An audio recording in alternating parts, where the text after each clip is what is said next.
It is Tuesday night in East Lansing. Welcome on in. Come on in. Gather around. Gather around. My name is Jim Comparoni, publisher, SpartanMag.com. For the next hour, hour and a half, however long, whatever patience you guys have with me, we're going to talk Michigan State sports here from East Lansing, Michigan. My name is Jim Comparoni, publisher, SpartanMag.com. If you're not familiar with SpartanMag.com, get over there. Check it out after the podcast, or right now if you want to.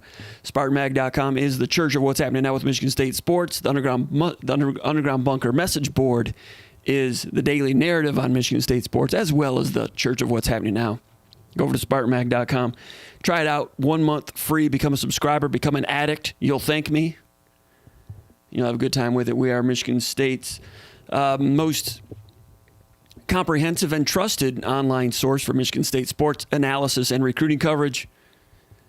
Got a lot of subscribers, a lot of Spartan Maggers all over the world, all over the country. We appreciate having them as part of the top online community of Michigan State fans over at SpartanMag.com. So check it out. Anyway, hey, let's talk some Michigan State sports. A big news week in some ways, and the Michigan State's basketball team, of course, is on pause because of COVID-19 problems. We will talk a little bit about that. Also, changes with Michigan State's coaching staff. It looks like Mike Tressel, a lot of indications that he's going to become the new defensive coordinator at Cincinnati, probably just getting the contract and the money right. But right now it's not been officially announced. His Twitter feed still says he's Michigan State's coach. Cincinnati's not released anything yet, but that is happening. He is going to Cincinnati to become the defensive coordinator there. Not a big surprise. He's been close with Luke Fickell for a long time. So Tressel moves on. What happens with that coaching vacancy at Michigan State, we will talk about that tonight as well. But anyway, hey, Michigan State football players and students on campus. Back on campus, the returning players back on campus, along with, mid-year early enrollees. I think there's 4 or 5. Hampton Faye, the quarterback out of Texas, as well as Ethan Boyd, the offensive lineman from East Lansing, Cameron Allen, the tight end from North Forney, Texas, Michael Gravely, the defensive back from Ohio. I think there was 4. There might be one that I'm missing off the top of my head, but transfers, almost all of them are on campus. The grad transfers the Michigan State's bringing in. Well, not just grad transfers, also underclass transfers. Anthony Rousseau, the quarterback from Temple, he's on campus. Jarrett Horst, the offensive lineman from Arkansas State, originally from Wisconsin, he's on campus now. Kenneth Walker, the running back from Wake Forest, he's on Michigan State's campus as we speak. Kendall Brooks, the safety, originally from South Carolina, spent a year at North Greenville University, Division II kid, hard-hitting safety. He's on campus, as well as defensive end transfer Call Drew from Jordan. Kelly Spartan. To accept, press 1. To send a voicemail. Drew Jordan from Duke University. Callie Spartan, he's a regular over at the Underground Bunker message board and often calls in, and we're always happy to hear from him. Callie Spartan from Detroit, Michigan. Are you there, my friend? Yes, sir. How are you doing, Comp? Hey, really good, really good. It's a good day in East Lansing. Hey, this picture behind me, I snapped that picture about 3 hours ago on campus. Got the Sparty statue just before it became dark here on campus. You got the stadium in the background, snow. You got a nice sycamore tree right there. It's not always sunny in East Lansing, but even a day like this, it's kind of nice in my opinion. So I want to bring a little something that's a little bit more now as a backdrop. We'll be switching the backdrops a little bit like we always do. We'll talk some Michigan State sports. Callie Spartan, you keep your eye on Michigan State football, basketball, everything else. How you feeling, man? There's no basketball being played this week. There's no football games, obviously. You gonna be all right? Well, I think there's some gamesmanship going on by a lot of coaches outside, not just Michigan State, but outside Michigan State, because I mean, no one wants to lose their tournament streak, right? So I think like the Dukes and the Kentuckys of the world, and I don't think we're in that danger yet. But it's a lot of hand wringing right now by a lot of big programs because we don't want to look like we backed out. We definitely don't want to miss a tournament if it happens. But it's a lot of guys who are lobbying right now to make sure that people understand that if something happens just because COVID or something, it doesn't look like we lost. And it's been a weird year, man, because I think I read something, maybe it was in the board or somewhere, where teams like Kentucky and Duke that were going for one and dones, people really thought that just because kids are talented that they didn't need an off season. And you do need an off season because, as you can see, a lot of teams who have been historically good have not been good so far this year because no one's had time to acclimate. I mean, for case in point, when we played Duke, it was a lot of talk about that one freshman they got who was just crushing smaller teams, whatever. But when he played against us, he didn't know what to do, and I don't think he scored double digits. So hello. Yes, I'm here. Go ahead. Gotcha. Oh, okay, so it's a lot of stuff like that where I think that there are games happening in the background, but it's like gamesmanship for basketball. But I really want to talk about football right now, man. I'm really excited. Let me touch on that a little bit. We'll get to football here in a second, and those of you that are tuning in, some of you are regulars, some of you are not. If you're new watching. We will have conversations. You call in, we'll have a conversation. It's not like the usual talk radio where someone calls in, you get 9 seconds, and we cut you off. We will have a conversation, and I enjoy the people that call in, and we do talk Michigan State sports. You know, the streak, before we get to football, last week on the questions here, the mailbag questions, somebody asked me what percentage chance I thought that Michigan State would make the NCAA tournament. This was when Michigan State was 2-4, getting ready to play Iowa before the pause happened. And at that point, I had Michigan State, I put it at 76%. You know, I thought 76% chance, which is kind of low for a team that's gone, 23 straight years, third longest streak in the country, whatever it is. And at that time, I know that, the computers, specifically the Ken Palm ratings, which a lot of people cite, Ken Palm had Michigan State projected to go 8-12 in the Big Ten at that point, which would not get you into the tournament. So in order to get into the tournament, you'd have to beat the computers. And, I don't know if Ken Palm and their computers takes Tom Izzo into consideration in the way that he usually gets his team to really rally and improve exponentially down the stretch. I don't know if that's part of the equation or not, but we all know that that is usually the case. The problem right now, it's January 19th. Michigan State's only played 12 games, right? Everyone knows didn't have the 5 game. They missed 5 or 6 preseason games, and now the pause situation. Indiana game canceled. Illinois game canceled. Now, they're not practicing. Izzo is conducting individual workouts, but not only does Michigan State not have a cemented point guard. If Cassius Winston were still here, they'd get a lot of it figured out. But Michigan State's still trying to figure out what their point guard situation is at a time in which they're not able to get out on the court to practice together, unable to play games. So the usual Izzo bump that they get, I don't know if it happens this year. And Izzo during his press conference yesterday was saying that if they're going to try to get everybody to play 20 Big Ten games for Michigan State, that's going to mean 3 games a week. 4 games in a 9-day period if they want to squeeze them all in. I'm not sure that's going to happen because they've only played, 6 games, 14 games to go, and there's only about 7.5 weeks left when they come back. So if they do compress all of that and make Michigan State go out and play 3 games a week, they're going to start losing games. And if they do play more of a sane schedule and only play twice a week, and instead of playing 20 games, if they only get 15 in, the record's going to look a little bit less. So, and in the meantime, you're trying to do it without practice. And, they'll start practicing at some point, obviously. But these key practices all year, that's where Izzo's greatness really shines through. All those banners they hang up, championships they win, those... They're won on the court, but a big part of it is won during practice and the quality control. That's where he excels. Tightening those screws and getting the team ready for the tournament. I've always said that in college basketball, you've got 30 games. Get your crap together. Michigan State, game 22, 23, 24, they'd be losing. I'm like, you got 30 games, get your crap together. By the 30th game, Michigan State invariably would have its crap together. Even if they didn't do well in the NCAA tournament, some years they didn't, but they were usually as good as they can get. The Miles Bridges sophomore year, notwithstanding, that wasn't the case. Point is, Izzo, I don't see how he's going to be able to be have the usual Izzo impact on this team. And it's a bad year to have this type of situation. It's a bad year because they don't have a point guard, a true point guard. It's a bad year because that Big Ten schedule is so difficult. There's nowhere to come up for air. You mix all that together, and I'm going to go from 76% 7 days ago, I'm going to drop it down to about 40% right now that Michigan State makes the NCAA tournament. And I hate to say that for Michigan State fans. That's the way it looks to me. But the last 2 years, I've also undershot Michigan State's potential. When Nick Ward got hurt, I said, forget it, that I won the Big Ten title. They won the Big Ten title, went to the Final Four.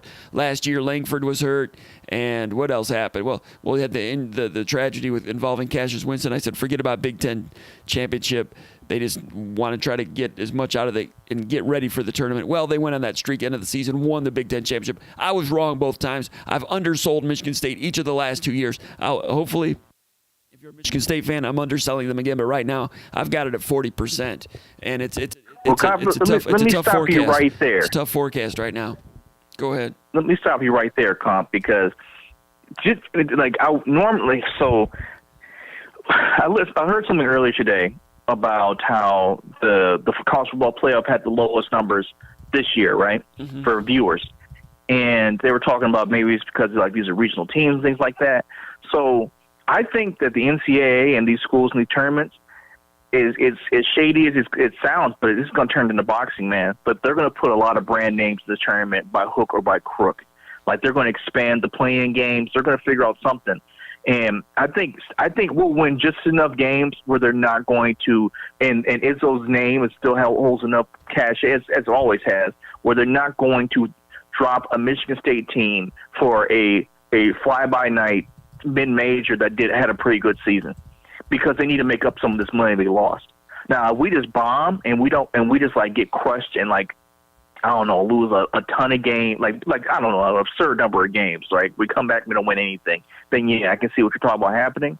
But I'm telling you, man, money plays a big portion in this. And, I'm telling you, don't be surprised if you see maybe a Kentucky or a Duke who probably are going to win as many games, but somehow, some way get a backdoor deal to get into the tournament because they're a name in the tournament, and the NCAA and these schools need to make some money back.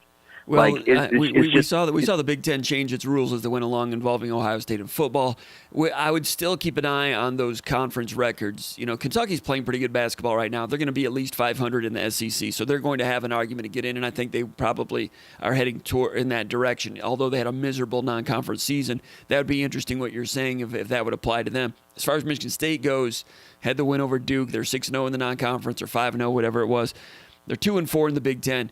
If they finish 2 games under 500 in the Big Ten, maybe, but you don't want to get any worse than that. So you've got to be at least 500 from here on in to have an argument. Can they go 500 in the remaining games? They got to steal. They got to steal some more games. Like when they beat Rutgers, that was ranked 15, and Rutgers has to keep on a good season. If some of these lower level Big Ten teams that are ranked, I shouldn't say low level, but guys who aren't historically ranked in the top 25, stay in top 25, and Michigan State, its wins are against these teams, and we're sub 500. I think there's a good case considering the craziness that happened this season, especially with sickness. And well, look what Izzo did. He managed to take a team full of guys who were sick and blah, blah, blah. And look at Josh Langford. We can't leave this kid out the tournament. This is his last chance. And all these types of stories going to come into play. Watch. There's going to be a lot. There's going to be a lot of politicking, man. I don't necessarily agree, but that doesn't mean you're not going to be right. The strings that are pulled with boxing and the strings that are pulled in the bowl season is one thing. You get the NCAA tournament. There's those numbers. You can only lose so many. You can only be so far below 500. You might be right, though. I saw an interesting story this week that right now Duke, North Carolina, and Kentucky are outside of the top 25, the AP poll. And it's the first time they've been outside of the top 20 since 1961, all three of them. Now, there was no top 25 in 1961. It was a top 20. But it's the first time all three schools have been unranked since 1961, Duke, North Carolina, and Kentucky. That speaks to what you're talking about. How many of those teams? North Carolina's going to get in. Duke's probably going to get in unless there's some weird shutdown or collapse situation, which I don't foresee. Michigan State, of those four, Michigan State and Kentucky are Kentucky's fighting off the ropes. Michigan State is on the ropes. So I hear what you're saying. I kind of hope that does not happen in terms of, Don King and Bob Arum, WBC, WBA type of shenanigans to alter who gets in and so forth. I'm still going to say they're not going to be able to pull the strings to the point of allowing somebody in who is, 6-10 in their conference standings. You might be right, though. It's something to keep an eye on. And we got you duly noted on that one. You want to talk a little football, too? Yeah, I want to talk a little football, man. I'm excited. Like, I haven't felt this amped about preseason football for Michigan State in a long time. Like, I honestly don't know what's going to happen. There's a lot of new pieces coming in, a lot of transfer guys coming in. We got some freshmen who came here early. We got a real quarterback battle. The icing on the cake would be if they did a virtual spring game. Like, no people in the stand. I don't care at this point. If you put Michigan State on the field in a green and white game, I'd watch it. Yeah. It could be a hailstorm. It could be in a tornado. Like, shoot, like you can have Tom Izzo do a celebrity celebrity pass. Then I don't care. Mm-hmm. Like, if you put them on the field and I got to watch like genuine practice, like practice, I'd be happy to see practice. You're talking practice? Just to like have like. Wait. I'm talking about practice. You're talking about practice? I'm talking about practice. Okay, good. And dude, I'm excited, man. Like, I just want one of my, man. Every year I do the same thing on the board. Where's my depth chart? Where's my depth chart comp? Where's my depth chart, Paul? Like, I always make those threads, pulling up, and people are like, "What is this guy talking about?" Like, where's my roster? I want to see people's heights. I want people to see people's weights. Mm-hmm. Like, I want to see how things have changed. All this is very interesting to me. Mm-hmm. And now that we have a new coach, this drama behind who's going to be our new safeties coach, and like this is it may not be interesting to some people, but like I like the numbers game. I like to know these stats from people coming in, like who really committed to working out this off season. And there's a lot of drama in there's drama in multiple positions. We got quarterback competitions, we got running back competitions, like we got offensive line competitions. We don't know who's going to be starting defensive ends. Like, we don't know if the 4-star linebacker kid, we don't know if he's going to push somebody out their spot. Like, there's a whole lot going on, man. Like, I don't know, man. Speculation. Like, there's got to be some, people, like, this is just a random thing. I've heard people talk about, well, one of these safety kids come in to be strong safety. Maybe Henderson can be free safety. I'm like, that's interesting. I don't know. I mean, I haven't really seen what talk about on the board, but, I've talked about it with some friends of mine. I'm like, that's an interesting concept. I could see Henderson being more of a free safety than a box safety. Like, he just seems more natural like that, but, that's just my opinion. He could play both, and he has played both. What I noticed with the box safety, they don't seem to want to wear anybody out. They won't have the same safety up there in the linebacker level, down after down. Sometimes it was Dowell, sometimes it was Henderson. So I don't think they want to have the same guy all the time. But Henderson can play both, and he switched from one to the other depending on who his tag team partner was. Like, if Dowell was in, Dowell would go into the box more, and he would stay out, although they would switch it a little bit. But he can do both. Henderson's going to be a leader in this team, too, this year. Yeah, I mean, you see all these storylines, and, I got to throw this out. We got to throw this out there. Dude, have you seen, like, how high people have ranked Shakur Brown as a prospect? No, I didn't. What are they saying? What are they saying? So the latest PFF, I know, is that the latest PPF or PFF? Pro Football Focus, PFF. Yeah. It's the latest PFF rankings have him, I think, he's the 35th rated prospect right now. And of 100 prospects, the top 100, he's number 35 or something like that. So like early second round? It's like, think about how sensational it is to have Harlan Barnett back, where a kid who wasn't even thought about in the draft can now be a top 35 prospect. Mel Tucker and crew are selling the blank out of that. I don't want to cuss in your thing. Thanks. But it's isn't that incredible? I'm telling you, dude, I can feel it. If this staff gets things rolling and like he gets drafted like relatively high, we're getting a 5-star corner. It's going to happen. I don't care what anyone says. Well, I mean, as far as 5-star corners for Rivals.com, there's usually only about 2 or 3 or 4 of those a year, and they're usually, 10 Texas, Florida, California. It's hard to get those guys out of there. You might be talking about like maybe a 4-star guy or a 3-star that could be a 5-star performer in college. That might be more realistic. At some point, they're going to hit some 5-stars. They're going to get a Tico Duckett, a Charles Rogers, if there's one in state. They're going to do that, I think. Getting out of state to get a 5-star, I'm not sure that's really ever happened at Michigan State since the onset of the star era. You know, they used to be called blue chippers back in the 80s and 90s. They've been stars since, I don't know, 2005, 2000. Hey, however the sausage is made, it can be a 3-star kid, but he comes in and he plays day one. I'm talking like, dude, man, like we've had like at Michigan State in football the past 10 years. Yeah. We've had bad PR, but we've also had some great PR stories that didn't get capitalized on, like as well as they should have. And I just think that this staff is going to sell that, man. I mean, like, that's incredible. Like a 1-year turnaround, you go from a guy, like we've had corners and stuff drafted like almost every year, so it's not like crazy. But you had a kid who didn't Shakur Brown like not play half a year, then play a year, and he played a little bit last year, but now he comes back this season and now is like a top 50, top 40 player that's being rated right now for the combine. Like, it doesn't mean he's going to get drafted that high, but sell that. You're right. They can sell that. And Harlan Barnett told us back in October before the season started that he thought that Shakur Brown was ready to take that next level as a player. And he went out and did that among the Big Ten's leaders, if not the Big Ten leader in interceptions, but also played a good all-around season in a lot of ways. If he goes to the combines and turns in a good 40 time and good shuttle times and so forth and is drafted like Pro Football Focus is saying, like you said, number 35 in the country, whatever it is. You're right. That'll be another feather in Harlan Barnett's cap, and then we'll be able to recruit to that. I mean, that's great. That's good. That's what you need to start doing, right? Yeah, I guess I should get back to our team right now. But what do you think about these storylines, Comp? This is some very interesting stuff, man. We got kids. This will really be like a litmus test on how the transfer portal and this new regime, what's it called? New culture at Michigan State is going to really work.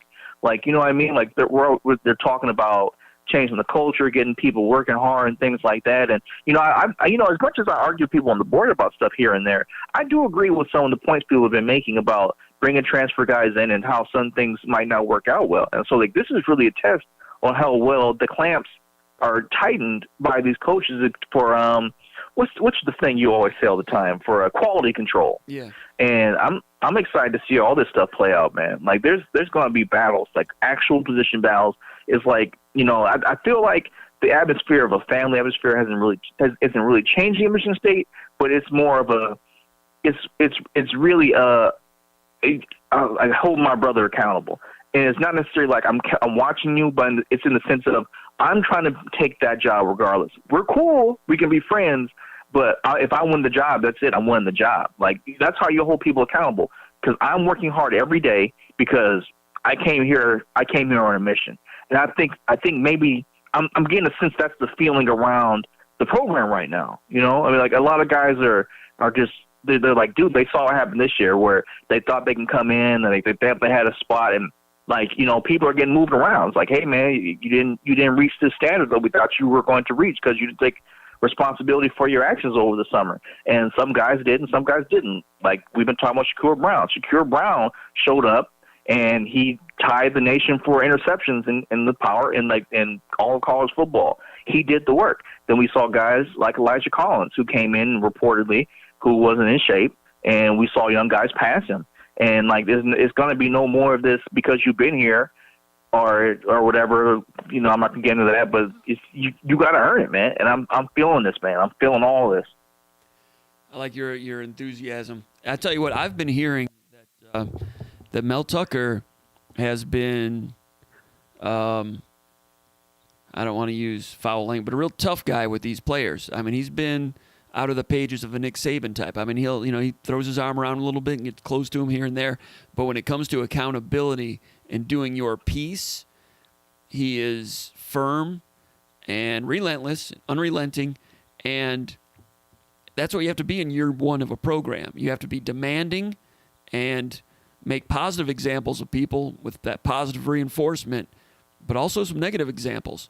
You don't want to do the things we're talking about, there's the portal, and he's escorted people to the portal, and it's been tough. And some of the players are like, man, this is kind of rough, or not rough, but this is real life. This is real life. If you don't execute, the result is you better straighten up for everybody. So I'm not saying it's a bad thing that some of the players are like, oh man, this is kind of, I don't want to say it sucks or whatever, but I've heard that the players, there's been an awakening, and it's taken place over several months, but there's no kid gloves going on, and that's part of getting everybody's attention. But to your point, it's a tough, it's a demanding, all business situation right now. Now, D'Antonio was a player's coach, and he was there was discipline, there was toughness, but there was a lot of touchy-feely, huggy stuff too. There was a family atmosphere. It's not like that anymore. There'll be some of that, like Saban used to say. If you prove that, we'll treat you like a man when you act like a man. You know what I mean? That's the way Saban was back then. I don't know if he still uses that statement or not, but Tucker's using a lot of Sabanism. We know that, the Sabanese, and it's tough. You got to walk the walk right now if you're a Michigan State player, and maybe it'll turn out the best versions of themselves, of these players, and at some point on their way out, they may really grow to appreciate that, and that's the way they're building it. They're building it his way, and that's the plan. And I'm hearing it's different. Some Michigan State fans will be happy to hear that. Hey, I guess my last question before I got to take my son to bed. Have you guys had a chance to really, I know it's COVID and everything, and things have been different for me. Have you got a chance to kind of build a relationship with the new staff yet? You've got your, I don't want to get all personal your business, but over the years you've really gotten kind of told us the inside of the program, this new regime, how has it been welcoming? What's it like? Yeah, no, I've not been able to. I've not seen any of them face to face. It's all been via Zoom. So some of the players, some of the coaches that we didn't know previously, one or two of them, through some social media things here and there. But for the most part, I'd get to know a coach after practice, talking to them about specific players, and then ask them, some things about player development, and then after 5, 6, 7, 8 years, they get to know you a little bit, and they might keep an eye on a little bit what you report. They don't read a lot. Coaches really don't read a lot. Some do, but some read a little bit. But they might somewhere along the line, if you watch our stuff, I think we're not out there to blow anybody's horns, but a lot of times we will take the coach's viewpoint on things. Like when we're doing a game story, this is why they did this that messed up. There's usually some logic behind it. We're not trying to sell it that way. It's just when I do research on something, it usually a light bulb goes off oh, that's why they did it like that. And once or twice if a coach reads that, then they might have a little different outlook on you as a reporter, and they might trust you with more information here and there. It's not what we're always going for, but that's the way things meander sometimes. But no, have not been able to really see any of the coaches face to face, and that's okay. They're busy too, and the other thing, we might see them at the camps on the recruiting trail here and there, and that's a time to just talk in more of a relaxed manner. But no, I haven't had a chance to do any of that yet. And we at SpartanMag.com, we try to be credible. All that we have is our credibility. So we're not going to be out there blowing anybody's horns, but we have a different take on things quite often, as you know. And sometimes that resonates with coaches. But you know what? The other thing is, usually coaches are really decent people. That's the other thing. I mean, being a coach is partly being a politician these days. And, in the old days, you'll have some cement face, kind of nasty disposition type of people. And that's okay. But if anybody plans to become a coordinator or a head coach someday, that's really not a good approach. You have to be a politician in these jobs. Some people only want to be assistant coaches, so they'll be that way, and they're fine with that. But for the most part, these people, they're not in a hurry to turn people against them. So they're usually approachable people, pretty nice people. And I've found that they genuinely are nice people. It's not an act, you know. That's what I've found with coaches over the last 30 years. Maybe my opinion, my experience has been a positive one. Maybe they're not all like that, but they've been pretty cool here.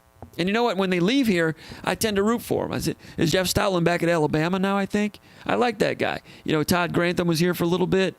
And, you know, when I saw him when Michigan State beat Georgia in the Outback Bowl, he's like, yeah, I remember you. How you doing? And we talked a little bit off the record, too. You know, Tom Crean, when I see him around. And when those guys leave, I root for them. I root for Brian Gregory. You know, I root for Archer Collins. Just because when they've been here, they've been good people, you know. I like good people. Yeah. I like people, believe it or not. No, I definitely know that. But hey, before I hang up, Comp, I want to say everybody who's watching right now, like the video, subscribe to the channel, and share the video. Got to get Comp's numbers up. Thanks. Yep. So I'll talk to you later, Comp. Man, have a great show. Hey, I really appreciate that, Callie Spartan. Really appreciate you calling in. And appreciate the endorsement. Yeah, give us a thumbs up. If you're not a subscriber to the channel, go ahead and do that. Also, go over to SpartanMag.com and become a subscriber over there. If you have any questions, or I'll be reading the questions later on over there in the chat area. If you want to post some questions over there, we will get to those as well. But like I was saying when Kelly Spartan called in, it's an exciting time. Michigan State students coming back on campus a little bit. Let's see what we got here. Call from. Oh, talk. To accept, press 1. To send a voicemail, press 2. I think we got you. Old Tuck, are you there? Can you hear me? Old Tuck is here. There's Old Tuck from Austin, Texas, by way of Ludington, Michigan. Actually, from Ludington, Michigan, by way of Austin, Texas. He's down there keeping Austin weird for us, which we really approve of. Old Tuck calling in, and we appreciate him calling in. See what's on his mind. What's going on in the Old Tuck's world right now?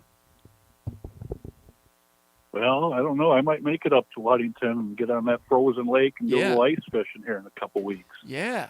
You know, maybe grab a northern pike or something. But I'm just. Where would you ice fish at? Kelly Spartan. Out on Lake Michigan or an inland lake? Where would you go? Crystal Lake? Where'd you go ice fishing at? It's an inland lake. It's called Hamlin Lake, and it runs right along Lake Michigan, and you go through the state park there, and there's the dam that leads out to Lake Michigan. Nice.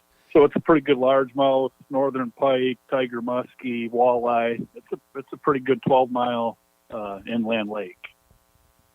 That sounds great. Yeah. Hey, I've got a question for you, Comp, and you've been talking about, you haven't been able to go off the record with Izzo like usual. And so I feel comfortable asking this question. Just tell me if you don't feel comfortable answering it. But do you think there's any part of Izzo that, is kind of like, hey, Rocket, he wasn't all in on the point guard thing, even though it's probably the best for the team. And so if he's not all in on that, then maybe I'm not going to be all in on maybe some of his minutes or helping him. I guess I shouldn't put it that way, but it just seems like I'm just so shocked that Rocket struggled. His minutes have been down. And like I said the other night, last year I would have thought, he was an all Big Ten caliber player coming into this year, and hopefully keep him for one more. But it's just been so surprising. I'm just curious what your thoughts are, given that you haven't had a chance to really talk with Izzo off the record about any of that. No, Izzo keeps telling us that Rocket Watts has been great as a person and very positive about things. And Izzo has blamed himself for asking too much of Rocket Watts, trying to turn him into a point guard, a little bit more of a square peg round hole is the way Izzo has described it. Izzo thinks that he still has a chance to get to that point. Like Charlie Bell played a little bit of point guard off the bench a little bit as a freshman, but Doug Davis was mainly the number 2 point guard when Charlie was a freshman, I think. And then when Charlie was a sophomore and junior, he became a backup point guard to Cleve. So even Charlie Bell, it was a 2-year process, 3-year process. And then when Charlie Bell was a senior, he became the starting point guard. So it's been done that way before. But, Izzo has blamed himself a little bit, and he's always been very complimentary of the way Rocket Watts has handled it. So it's not been a personality clash at all. It's not been any pouting going on. Yeah. Izzo just, like he said on the Dan Dockett show this weekend, he says, man, I just want to play games. I just want to get these guys out there and play games. But like I said with Kelly Spartan a minute ago, there's only 7.5 weeks left. They've only played 12 games. Like I always say, 30 games, get your crap together. But you know what? They don't have time to play 18 more games. They didn't even have it on the schedule, of course. It's going to be tight for them to get enough wins. And it's gonna be tight, like I said earlier, whether they can get enough of that quality control together, that Izzo magic wand stuff. If they can do enough of that in time to get wins, they got a rock and a hard place type of situation going on right now, and it's gonna be tough to navigate their way out of this.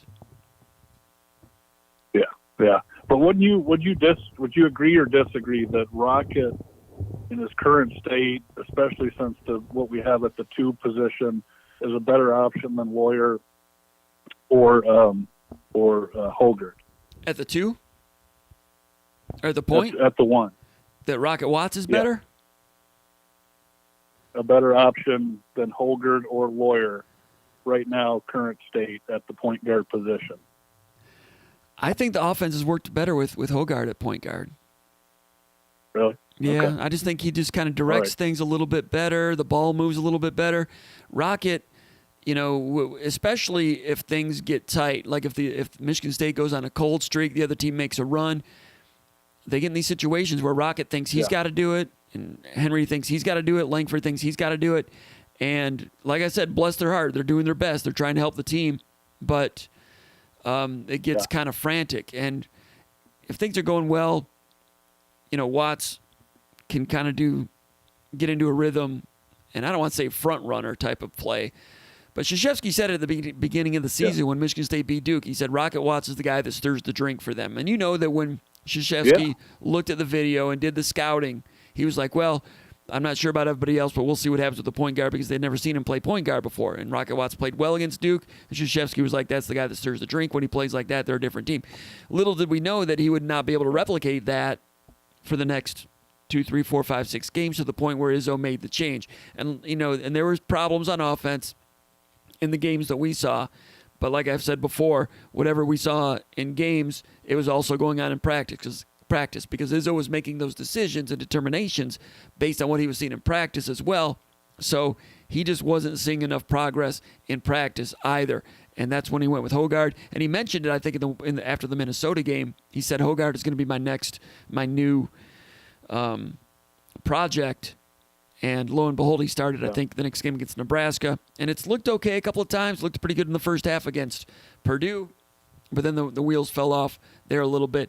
And, Hogard, he's not going to be a great decision maker right off the bat. Izzo has compared him to Denzel Valentine a little bit in his feel for the game, making other players better, and not necessarily a guy that hunts his shot. But all those things being said, Valentine really didn't become a point guard guy until his last 2 years. He did a little bit here and there. Was a bit player as a freshman, and that was as a wing guard. Now you take somebody who might be, Valentine's a pro, right, and 3 inches taller, but you're asking him he's shown a little bit of Denzel Valentine. Okay, that's fine, but now you're giving him 24 minutes as the quarterback. That's a lot to ask, and like Izzo says, he doesn't have many choices. And that's the roster he's left with. They thought they were going to have Jalen Terry. That didn't work out. It would have been interesting to see how that would have transpired this year. So, Watts has his problems. Lawyer has his problems. Hogard is still a little bit of a variable. I'll trust Izzo and what he sees in practice because he's made decisions at midstream before the point guard position. I wrote about this when it happened back then with Hogard. He made the decision at midstream with, Allen Anderson as a sophomore in 2003, and they came real close to going to a Final Four that year, really rallied the season. It's happened a couple of times at point guard. With Neitzel. With Neitzel, it happened when he's a freshman. They took Chris Hill off the point. He's done it at midseason, so I judge his judgment. He's got a reason for believing that way, and he just wants to expedite that situation, accelerate it, and the way to accelerate it is get him into practice and play games, which they're not able to do right now. It's tough, man. Yeah. So I disagree with you. All right, Comp. I got my hound here starting to. In time, your thoughts might prove to be the truth. That Watts, 3 years from now, might be the better lead guard out of everybody on the roster right now. But as of right now, January 19th, I think Hogard is the quarterback. And I'm not saying he's great, but I think he's the guy that gives them a better chance to make everybody, just feel a little bit more comfortable. It's going to be interesting to see when they get back on the court what Hogard looks like with Gabe Brown. Hogard came in, and it was him and Langford, and and Gabe Brown's minutes went down. Now you come back, whenever they do come back, Langford will still be out for his 17 days. Gabe Brown will start getting more minutes, and that's just Hogard having to learn more chemistry with new guys. It might look real good, or it might look like it's November still. Tough situation, man. Yeah, I don't know what to expect. That's going to be crazy. It's tough. And that NCAA streak is seriously Izzo's not talking in those terms right now. He's optimistic about, continuing the season and doing things and all that. Sometimes he might not want to mention, some of the problems that are on the horizon. Maybe he would mention those things with us off the record if we were at press conferences. But I'm just looking at it like, if he gets out of this, like I said, the last 2 years, I didn't think he had a chance to win a Big Ten title. And I remember when they went to the Final Four and they beat Duke, I had like a few minutes with him in the sidelines or in the hallways at the arena in Washington, D.C. after they beat Duke. And it was just he and I said something like, man, how the hell did you do this? You guys have no business. Yeah. You won it, but with Langford and Ward going down, you have how the hell did you do this? He just laughed a little bit, but those were great. That was a great coaching job that year. You look at it as another Final Four, whatever. But all of a sudden, Kenny Goins had never been a go-to guy, right? They just kind of, and Matt McQuaid had, all those guys all took it up a level down the stretch that year. He's got a way of making that happen, but he's not having a chance to make it happen because they're paused right now. Now, Izzo did say something interesting in the Dan Dakich interview, the article we wrote on Saturday. He said, in a way, the rest might be better because they did not have the usual rest during Christmas. And, they might have all those games back-to-back later on, but right now they're getting a little bit of a rest because the other way would have been just to play straight through, and that would have been difficult. Maybe he's just looking for a silver lining, but they've got work to do, and they're unable to work on it right now. I don't know. Yeah. All right, Old Tuck. Yeah, when I went to Michigan State in 1998, I'd run into him out at L&L. He'd be getting eggs and milk out there, 10 at night. I'd be getting a case of cheap beer. Yeah. And I didn't question him then. I ain't going to question him now. So. Right. What were you getting? Falstaff? All right. Huh? I was getting hams. Hams. Beer. The beer refreshing. Hams, the beer. Yeah. Right? Yeah, it was a good headache in a can. It was real cheap, and it worked well. But I used to run into him there because we lived out at Brandywine Apartments, and he'd be in there 10 o'clock at night getting eggs and milk and whatnot. Yeah, you do see him around. I haven't seen him around lately, but I remember seeing him like on December 23rd out Christmas shopping because I was out Christmas shopping too. We were at the Radio Shack, baby, back when Radio Shack was still in business, and that's right. Lucky to have him as a coach. Yeah, he's great, and I feel bad for him because he's had. I shouldn't feel bad for him. He's had a great career, but when you think about it, he's been dealt a bad hand or an unfortunate hand in so many seasons. So many years they've had injuries. Last year, of course, Langford, and the year before that with Langford and Nick Ward, and just over the years, Kalen Lucas and his injuries as a junior and a senior after being Big Ten Player of the Year as a sophomore. They would have went to a Final Four. They probably would have won the national. I think they would have won the national championship in 2010 when Lucas was a junior. If he hadn't gotten hurt, they went to the Final Four and he didn't play in the. They went to the buzzer against Butler without Lucas, and they had But Keebler playing a lot of point guard, and Austin Thornton, and that was before Thornton really broken through. Yeah. That team, I mean, there was no great team that year. And Michigan State was maybe the great team. Yeah. You know, Alan Anderson getting hurt in the regional finals against Kentucky, then he doesn't really play against North Carolina in the Final Four. That was the Final Four in St. Louis in 2005. Yeah, Appling had that bad wrist one year. Yeah, when they got beat by Connecticut in the Elite Eight. Yes, he's had. Yeah. He'll tell you he's been very. I always tell my buddies he deserves at this point probably 2 or 3 championships, and I just hope he gets one more just because I think he deserves it. He wouldn't say that, but I do think it's going to come in some year when we don't expect it either. I just think it's going to happen that way. It does happen that way sometimes. Could have been last year. Yeah. Could have been. All right, Comp, I'll let you get back to it. All right, Old Tuck, really appreciate it. There he goes, Old Tuck. Always glad to hear from. Always great to hear from him. You know, we were talking earlier about Michigan State players being on campus, enrolling this week. Hampton Faith, freshman on campus. Ethan Boyd, Cameron Allen, Michael Gravely on campus as mid-year enrollees. Got to be hoping that they have a real spring practice, and I think they will. I think when you get to the spring, things will subside. The tough numbers nationally, I think, will subside. I'm not an expert on these things. I'm just going by last year and how things took a flattened in the summer. People go outside, it'll flatten a little bit, I think. Also, in the SEC, they're going to have spring practice. ACC, they're going to have spring practice. And if the SEC's having spring practice, the Big Ten's going to have spring practice. The Big Ten is not going to sit out and say, no, we're not having spring practice, while the SEC does. Just like when the SEC made progress towards starting their season, the Big Ten didn't want to be the outsider looking in saying, okay, they're playing and we're not. There will be spring practice this spring because the SEC is going to practice. And the Big Ten's not going to be on the sidelines.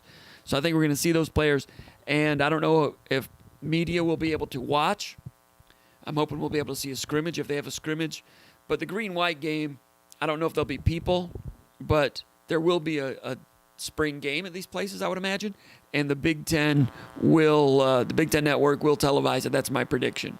There'll be a green-white game. It'll be on TV. We'll be able to break it down, take a look at it, and see Hampton Fay and some of these freshmen. And also the transfers, Anthony Russo, Jared Horst, and Kenneth Walker, Kendall Brooks, Drew Jordan. Not going to see Harold Joyner yet. He's going to be transferring in the summer. But, I was driving around today, and I was over by, remember Chittenden Hall? I was over there driving around. I took this picture, too, also around dusk today. And I was driving in on, Shaw Hall Lane, whatever it's called. And I saw something. I saw students. Real live students walking around on the sidewalks over there by Holmes Hall, Acres Hall, as I was driving into campus. Students. I had not seen students around here since, early March. It was good to see. I don't really know what's going on campus. I don't know if they're inviting all back or just some back or what's going on. But there were students. And, I going by the dorms, I drive by Hubbard Hall a lot going over to the hockey rink to drop off my kid for hockey. And, sometimes I drive by Hubbard Hall over there on Hagedorn. I think it's Hagedorn. And I drive on the road every day, and I don't know what the name of the road is. Anyway, looking up at Hubbard Hall and seeing all 12 floors, and every window is dark at night. Every window is dark. They have lights on in the elevator area because those are just always on. But to drive by a dorm and to see no lights on all year, it's been strange. It's strange in a lot of ways. I remember taking some video. I was on campus for some reason around Father's Day. I can't remember what I was doing. I just drove over there. That was June. Everybody was locked down back then.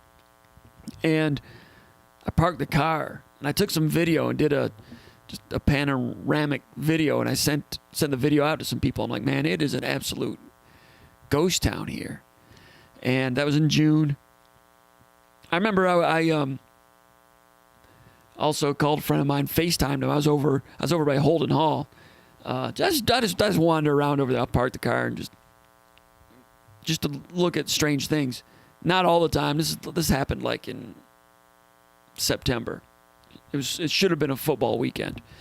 They weren't playing yet. But anyway, there's bicycles out in front of the dorms. You know, there's always those bicycles that people leave chained up. They leave them there during Christmas. You know, and then sometimes people won't bring their bikes in and they stay out there in the bike racks of the dormitories. And they're there all winter, and you got the loser guys out there. You know, some of you might, no offense if that includes some of you guys. You left your bike out all winter, and then in the spring, you're like, man, it really took a lot of abuse in the winter. Then there'd be like those one or two bikes that people had just abandoned. I'm not taking it, I'm just leaving that bike. Well, there were bikes that were abandoned last March when the lockdown happened, some of which I'm sure had been chained up throughout the winter. I'm talking the winter of 2019, 2020. And then they were all there all spring, all summer, and in September. I said, my friend Bundy, I'm like, Bundy, check this out, FaceTime. I'm like, look at the chain on this bicycle. I mean, the bicycle chain was just completely, it was just rust. It was rust. I was expecting like tumbleweeds to blow by. So that was in September. So now those same bicycles are still out there. They're going to go through another winter. I mean, there's bicycles that have been chained for like 2 years. I don't know what they normally do. Probably when there's new people moving in, they probably cleared those things out. But because everything was, you know, don't touch and everything was locked down, they just left them. But there are bikes that have been chained up since like November of 2019 in front of these dorms. Not these dorms. These are not dorms. These are the old school buildings. Chittenden Hall, Old Botany, those buildings. I had a class in Chittenden Hall once. I had a social science class. It was weird. It wasn't heated all that well. I felt like it was like Abraham Lincoln type of thing. Anyway, I love the old buildings over there. Love that part of campus. Anyway, so students are on campus today. And they're not all back, but there's some back. And that was good. I'm not here to say that's right or wrong or any judgment on any of that stuff. I'm just saying it was kind of nice to see people walking around because it's been a ghost town for a long time. You know, driving to Michigan State basketball games, usually, I mean, I don't live that far from, I'm like 3 minutes from this place right here, 3 miles. But that can be like a 30-minute drive if you take the wrong entrance. But driving to basketball games now, I mean, there's nobody, right? There's nobody in the parking lots. Some of that's pretty convenient. I miss a lot of the electricity and the atmosphere of game day and so forth. But I don't know when that's coming back. But students were back this week, and even just a few of them. And even when I took this picture over there today too, and this one, there were some people walking around down there even. You know, for a long time, even, you know, downtown East Lansing was a ghost town also, but there were a few more people walking around. There's a little more foot traffic, and I was happy to see that just today. So, and those football players, the incoming freshmen, a handful of them, and some of those transfers, they are among them. So that's good. Give us a call if you want to join in. Got any questions? Want to talk some Michigan State football, basketball? I'm going to also, you can leave a chat message over in the chat area. I will get to those. Now let's go to the mailbag portion of the program. Question number 1. Who's this from? I didn't write it down. All right, I'm going to go to, might have been, was it Hayden? Had to have been Hayden. I think, is Hayden from Golden, Colorado? I can't remember. Anyway, I think it's him. I should have written down his name. I apologize. Anyway, he has a question about Stephen Clinkscale, defensive backs coach at Kentucky. He says, will Stephen Clinkscale replace Tressel as Michigan State's safeties coach? What other title could he hold if hired? You know, talking about Tressel leaving as safeties coach, that opens up a coaching vacancy on the staff, which is always exciting. You know, Clinkscale he is defensive backs coach at Kentucky. He's a native of Youngstown, Ohio. He's been at Kentucky since 2016. Prior to that, he was at the University of Cincinnati from 2015. He was at Cincinnati for 3 years. He left Cincinnati in 2015. He was there under Tommy Tuberville. He left the year before Tuberville was fired and hooked on at Kentucky at that point. Kentucky recruits in the Cincinnati area a lot, so they crossed paths with him, and Stoops hired him there at Kentucky based on what he was doing in Cincinnati. Prior to that, he was at Illinois in 2012. He had spent 3 years at Toledo. So he's coached at Toledo, Cincinnati, Illinois, native of Youngstown, and he's been recruiting and coaching in Kentucky lately. All right, Clinkscale, Michigan State, I know there's some interest there. There's been a lot of, I don't personally know that, but there's been a lot of buzz about that, and I've asked a little bit about it, and that seems to be true. Michigan State does not have unlimited money for that one. They can leave somebody well compensated, but I'm not sure Michigan State's going to be out spending Kentucky for an assistant coach right now. Kentucky's got SEC money. They're well compensated too. Clinkscale has recruited well in Detroit. We've covered Detroit recruits over the years and over recent years, and quite often, who are you hearing from? Well, I hear from Coach Klink a lot. I hear from this guy, that guy, that guy. Coach Klink comes up a lot when you're covering recruiting in the Detroit area. And I'm sure Mel Tucker's aware of that. That's one of the reasons he's of interest right now. Actually, that was Hayden V. from Grand Rapids that posted this. So, I'm sure he's on the radar. I hear that he is. Question number 2, along the same lines, a guy by the name of 574 Spartan. He says, what are some of the Plan B targets? I think he's assuming that Clinkscale's number 1. I don't know that to be the case, that Clinkscale is the A target. Maybe he is. I'm sure he's on the radar. I'm sure he's on the list. 574 Spartan. I assume that was his address once upon a time. 574 Spartan Street, probably. He says, who are some of the Plan B targets? Well, I don't know the whole list of them, but, someone we've talked about over at the Underground Bunker message board is Archie Collins, defensive backs coach at the University of Pittsburgh. He is a product of Cass Technical High School, so he's a Cass Tech guy, came to Michigan State as a walk-on, played in the Nick Saban era. He was at Michigan State when Mel Tucker was a GA, and he was a defensive back in that era. So Mel Tucker was in that DB's room as a GA when Archer Collins was there. Not too, similar in age, okay? So they know all about Archer Collins. Also, Archie Collins was a graduate assistant at Michigan State for 2 or 3 years during the D'Antonio era when Harlan Barnett was there. So Harlan Barnett knows Archie Collins really well. So, yeah, they know all about Archie Collins. He's going to be someone squarely on the radar. Also, I doubt that Archie Collins, I'm not saying he's in any kind of hurry to leave Narduzzi's staff at Pittsburgh. He's got a job going on there right now. Probably enjoying it. Pittsburgh's been close to breaking through in some ways. So, Clinkscale, Archer Collins. I've also heard that there's a chance that Mel Tucker might coach safeties the way Mark D'Antonio did. Coach safeties. So Barnett would oversee the defensive backfield in some regards, but Tucker could coach safeties. That would open up a slot just for special teams and maybe recruiting. The way he's told to me is like special teams and recruiting. There's not many staffs that have a recruiting, one of their positions solely for recruiting. Special teams were not strong for Michigan State this year. Wouldn't be surprised if there's a little bit of a shuffle in that regard. I've not heard that there's going to be, but wouldn't be shocking, right? So, but that's something that I heard. But that's all still being ironed out. They've got a little bit of time right now to figure that out. Anyway, I don't know if you're hearing this buzz. I'm hearing a buzz right here in my... I don't know how bad that is. I don't know how irritating that is. Let me know if that's too irritating. If I turn that up, you can hear me a little bit better in here, but it's not worth it if there's that buzz thing going on as well. You can probably... I'm sure you can hear it a little bit. If it's as loud as it is in my... headphones right now, it's probably driving some of you guys crazy. If you can hear it, but you can deal with it, just say, hey, man, I can deal, no problem. Or I could turn it down to like that. All right, let me go over here to the chat area. By the way, if you're new coming in, gather around. Actually, Nils is not on the horn here. I got to take that down.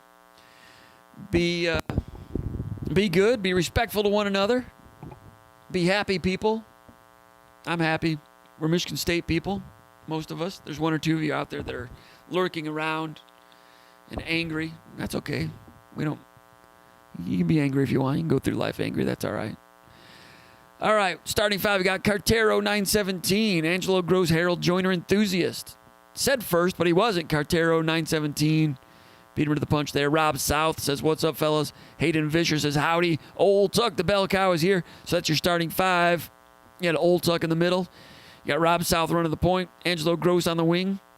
Hayden Vischer on the other wing. Cartero, 917 is the stretch four. Appreciate those guys checking in.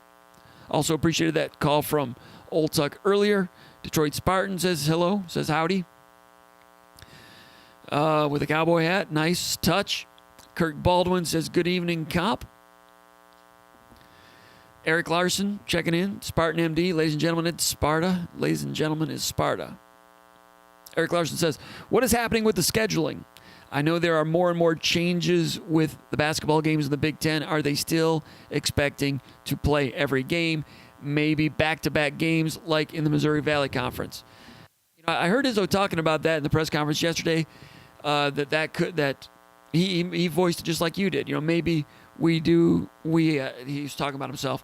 Maybe they do have back-to-backs. If somebody's on campus already, go ahead and play them twice.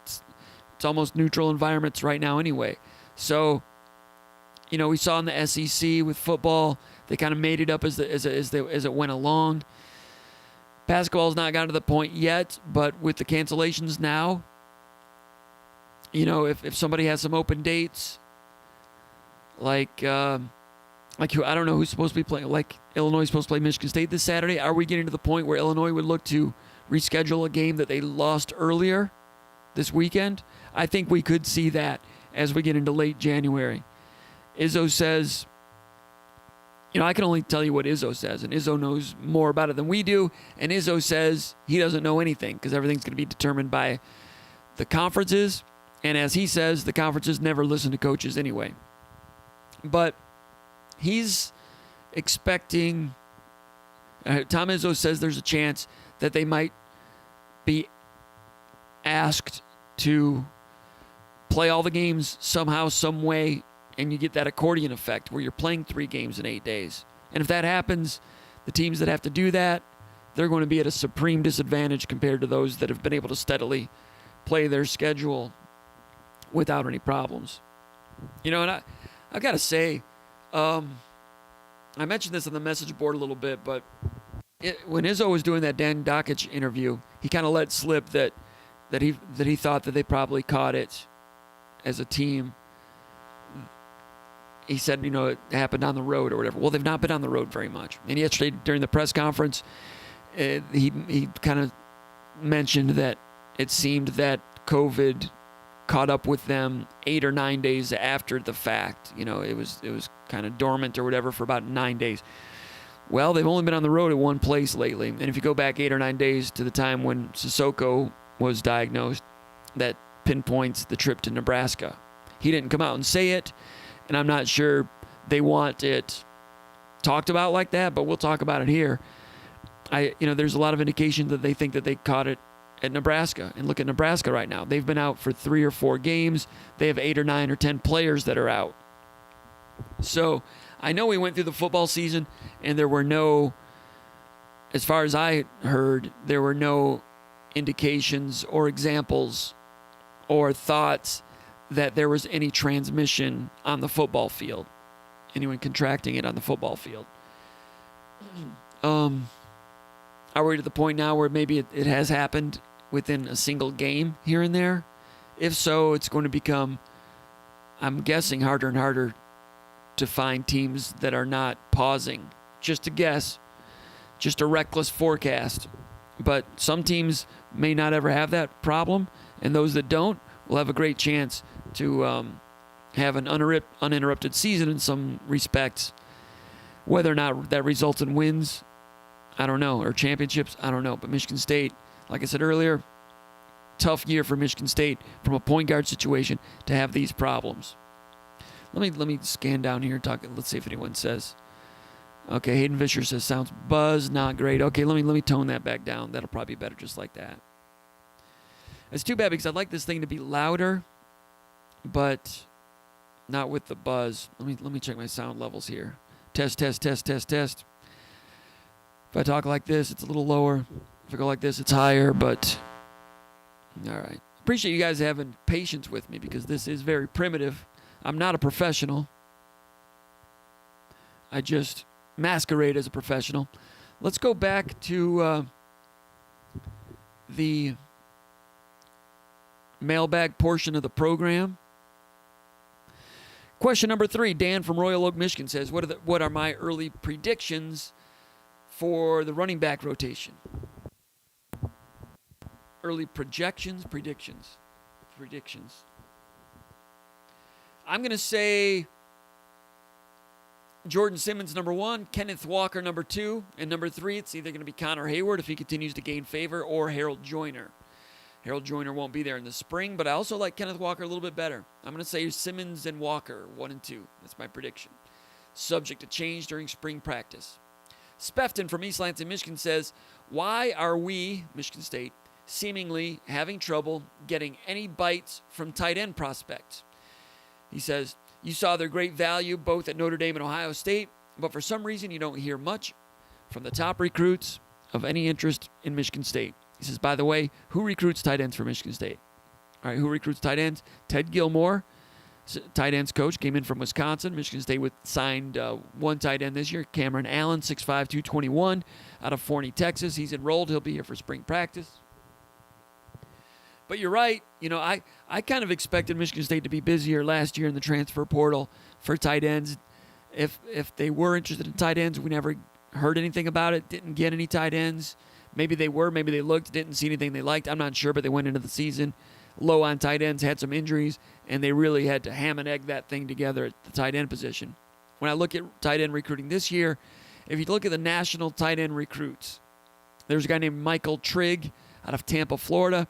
He's a guy we mentioned back when Michigan State was recruiting a little bit, last spring when Michigan State signed or got the commitment from Charles Brantley out of Venice, Florida. At that time, I was talking to Herb Haygood a little bit, and he said, keep an eye on a guy named Michael Trigg, not Frank Trigg. Frank Trigg's an MMA, former UFC guy. Michael Trigg. Michigan State showed some interest. Michigan State had some ins down there with Haygood and some of his people down there that are big Michigan State supporters. But Michael Trigg was so good, he rose all the way up to number 3 tight end in the country, and he signed with USC. So Michigan State tried to get in with Michael Trigg. Didn't happen. Number 3 tight end in the country. Number 4 tight end in the country by the Rivals.com rankings is Jake Brenningstool. Some of you may remember Tony Brenningstool was he a safety? I don't know if he's a walk-on or a scholarship guy, but back in like the early 90s, Perlis era, Tony Brenningstool was a reserve guy, might have gotten on the field a little bit with special teams. Now he's in Brentwood, Tennessee. His son, Jake Brenningstool, coming out of Brentwood, Tennessee. He came to Michigan State's camp, but big-time tight end. Michigan State liked him. Michigan State went through a coaching change. Kid ends up at Clemson. Kind of hard to recruit against Clemson these days. Yeah, his dad's a Spartan, but the guy grows up in Tennessee, and timing wasn't right. So tough year for Michigan State. I think if Michigan State had been a little more established in some ways, I think Michigan State could have had a real good chance at Trigg or Brenningstool or both. Not this year, though. So then I was a little bit interested to go and see what other tight ends were across the state of Michigan. There were no tight ends in the top 35 in the state of Michigan. I'd have to go back to look at signing day to see where tight ends signed for, where the tight ends that signed with Central and Western, Bowling Green, Toledo. I'm always interested to see where they're getting players, and quite often in the future, it turns out that those were players that Michigan State overlooked. There was a tight end from Greenville, Michigan, a couple years ago that I thought was interesting back when we did the top 25 on the 25th. A guy whose film I never heard of him. I liked his film a lot. He went to the MAC, ended up becoming an all-MAC player. Might have even become a free agent. Might be bouncing around right now. Can't remember his name. Anyway, There's none in the top 35. I'm sure there were some tight ends that signed in the MAC. I've not looked it up. But this year, when you look at the top 40 players in the state of Ohio, I wanted to look at those rankings to see who was playing tight end or who was recruited at tight end in the state of Ohio, just out of curiosity. And actually, not Ohio, but the Midwest in general. The number one player in the Midwest, actually the number one tight end in the country, is a guy from Council Bluffs, Iowa. You would think that guy's going to be a Hawkeye, right? He's from Iowa. Iowa has done a great job producing tight ends in recent years. No, this kid, I don't have his name in front of me, but he signed with Nebraska. So Nebraska went in to Iowa and signed the number one tight end of the country, the number one ranked tight end of the country.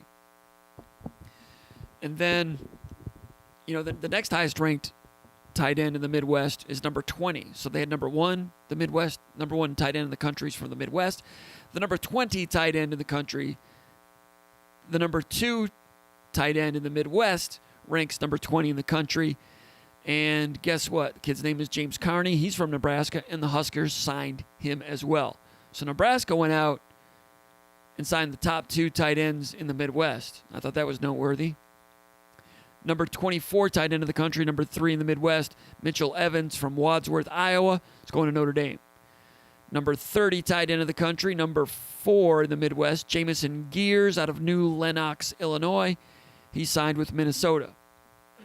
Number 32, and if you're still listening, I know you're a sick fan because, hey, this stuff is not for everybody. SpartanMag, there's a little bit of something there for everybody, but this stuff is some serious looking under the rocks to see where these other players were. It interests me.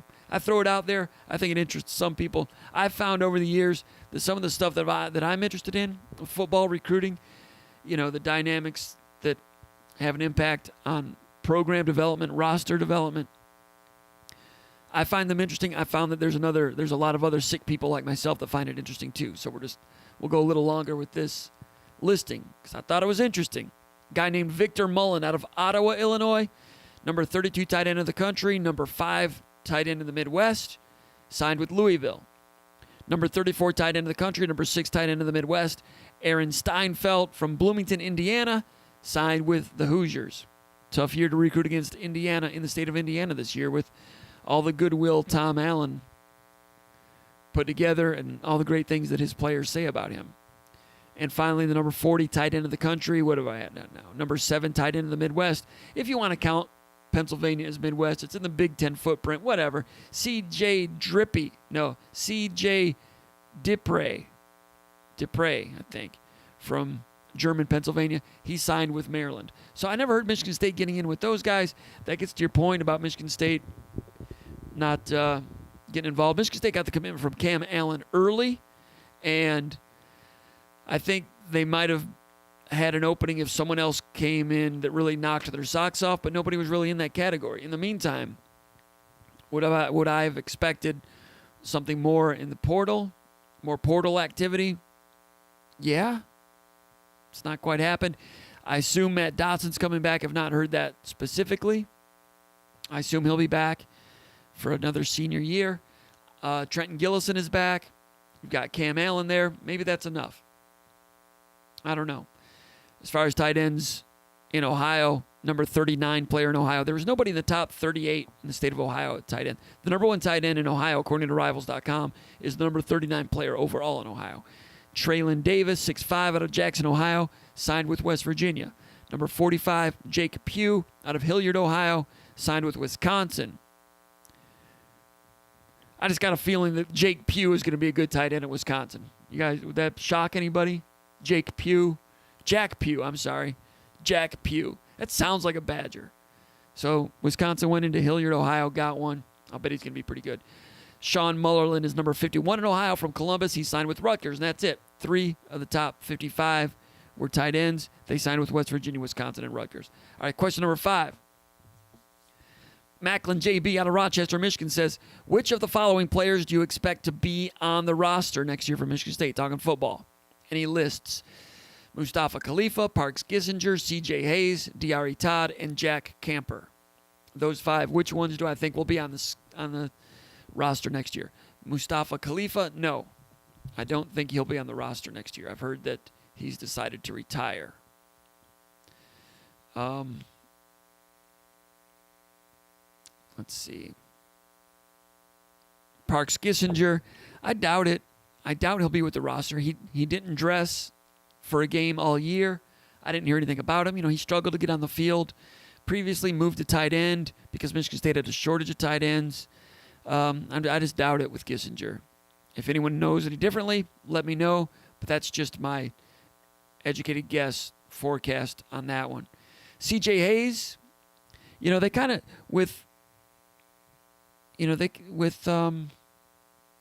they had some injuries at wide receiver this year, and Trayvon Morgan moved on.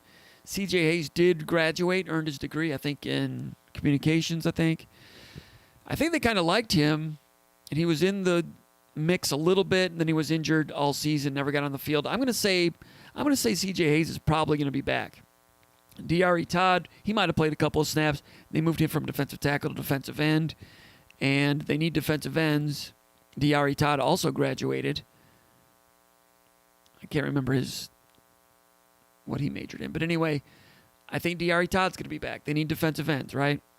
And Jack Camper, defensive end. Again, they need defensive ends. I think Jack Camper's back. And Jack Camper played a lot this year.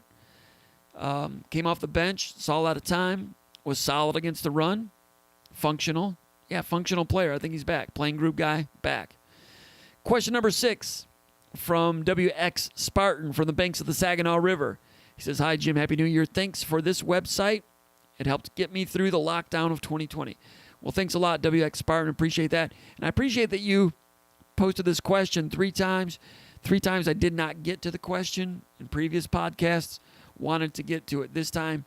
He asks, do you expect the underperformance thus far in basketball to make the scholarship numbers and reclassifications more complicated with potentially fewer guys going to the NBA from Michigan State?" Yeah, I do. I mean, it was a no-brainer that Aaron Henry's going to the NBA after this, right? He's still going to believe he's ready for the NBA. He needs to play more like he has in the last 2 or 3 games. But he's going to go, even though Michigan State has underperformed. I think Henry goes. Rocket Watts. I think Rocket Watts had designs on coming in this year, blowing it up, and going to the NBA. That's not happening now, right? So Michigan State's scholarship situation, what does that do with someone like Boakye or Imani Bates if they get Imani Bates? Imani Bates is committed, but with name, image, and likeness being hung up a little bit, not sure where that's going to be. But I'm hearing now that name, image, and likeness is going to go through because I think it's going to go through it at a state level in Florida in July. And once it goes through at one state, it kind of becomes the law of the land a little bit, kind of. I don't know. I don't know a lot about law, but that's what somebody said. So on one hand, I thought that with name, image, and likeness, with the NCAA dragging their feet on that, I thought that might hurt Michigan State's chances of getting Imani Bates, because if they're not allowed to do name, image, and likeness next year,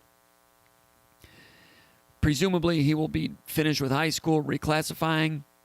If he's not able to capitalize on name, image, and likeness at Michigan State or at college, would he be inclined then to go ahead and sign a shoe deal, which for him, I think it might approach what Zion Williamson did. Zion Williamson was, $119 million? Maybe it'll be less. Maybe it'll only be $75 million. I don't know. But he could, at that point, sign a shoe deal and go play in Australia or China. China would not be a bad play if you're thinking long game.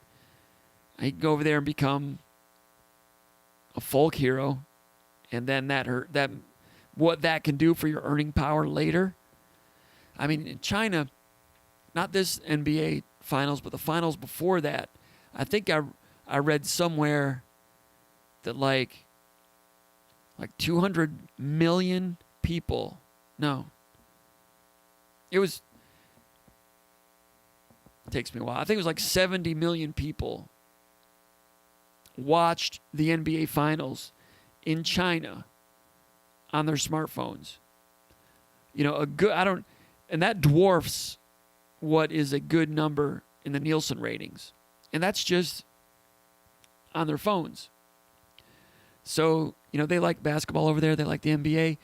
If you can go over there, you guys are probably getting mad. Don't give them any ideas. But if name, image, and likeness is not allowed, he could be finished with high school, go play internationally, and capitalize on a shoe contract. He'll be 17. The laws in the NBA say now that that's too young to play in the G League. Would the G League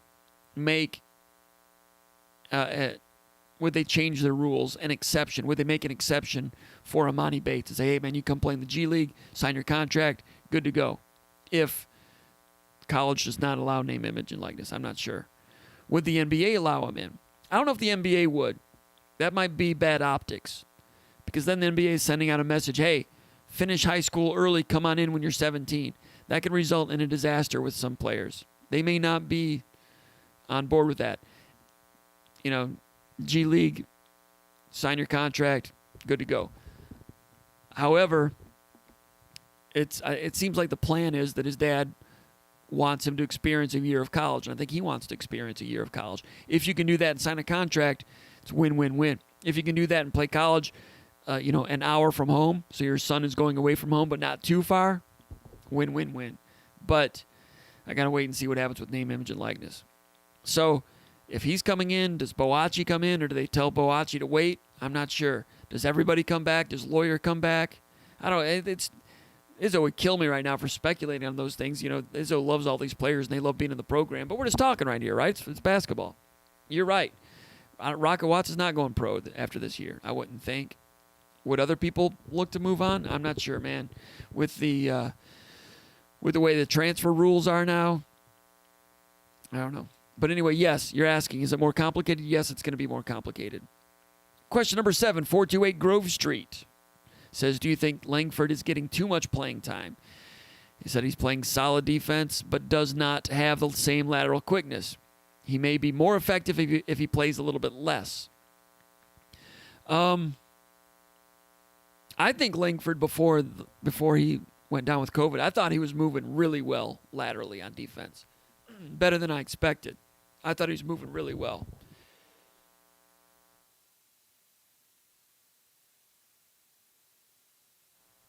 Cough button. And I thought he was getting better and better on defense. That's a different question than is he playing too many minutes. He played a lot of minutes against Purdue. Had some decent looks here and there. Missed some shots. His defense was good. He played, 28? He was second on the team in minutes that game. 27, 28. Interesting question. Would they be better off with Brown playing more, Gabe Brown playing more, and Langford playing less? I'm sure they've looked into that. Gabe Brown only played 6 minutes in that game. Did not play in the second half. And Izzo said in the press conference after the game and press conference earlier this week or last week, he said there was no reason Gabe Brown was out, didn't do anything wrong, just liked the way Henry and Langford were playing defense. Said we'd like to get Gabe Brown back in there more. And I'm sure Gabe Brown would like to get back in there also. Now with Langford out, Gabe Brown's going to be starting, I would assume, playing more minutes, and it's going to be intriguing to see what that looks like. But Langford, I thought Langford was solid, and I thought, I was of the opinion that the more he played, the more games he played, the more comfortable he became with things. I think that he was going to become more and more consistent on offense, medium range and long range, and in transition. I thought he was just going to be getting better and better in those areas. So now he's out, and Gabe Brown's going to be in there. I assume Gabe Brown's going to be starting, playing, getting back up there to 16, 18, 20 minutes, 22 minutes. And then when Langford comes back, then you've got another question. So maybe Gabe Brown will play well enough that those two will end up being 50-50 on minutes. They've not been 50-50 on minutes this year. Maybe they will be later. I don't know what it's going to look like. 428 Grove Street also asks, does Lawyer continue to get more than spot minutes? He says, our best half of Big Ten basketball this year was the second half against Rutgers when Lawyer did not play. Fair question. I don't know. Lawyer played against Purdue, and it seemed a little bit, I don't know if awkward's the right word, but he was in there with Watts. So Watts was playing the two, so Gabe Brown's not playing. Basically, Hogard started at the point, And Rocket Watts played some point, and Lawyer played some point. So that's playing 3-point guards. Izzo's never played 3-point guards before, and he didn't design it this way. He's just trying to figure out. He's searching still. It's late in the process to be searching. I'm not criticizing it. I'm just saying that's the way it's turned out. So, they're trying to find a rhythm. They're trying to avoid turnovers, and playing 3-point guards, it's a tough way to get to that level if that's the situation. So you're asking me, does Lawyer continue to get more than spot minutes?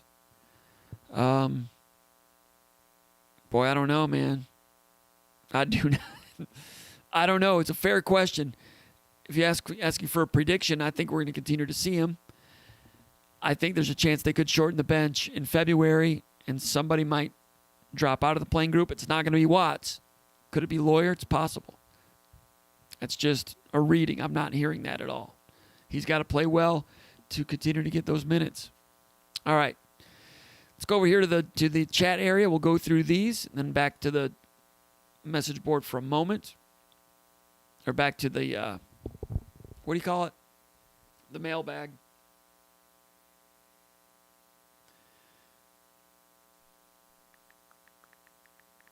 I'm going to send out a bat signal here real quick. Bat signal. Appreciate everybody checking in and being a part of the show today. Appreciate all the SpartanMaggers that are out there that are SpartanMag subscribers. Bat signals saying no, okay. And everybody coming in and making us a part of your Tuesday night once again. Matthew Johnson says campus is pretty dead. So Matthew Johnson, are you on campus? Are you a student? I can't see your picture real well. But campus is pretty dead, but it's showing a pulse now for the first time in 11 months. And I enjoyed it today.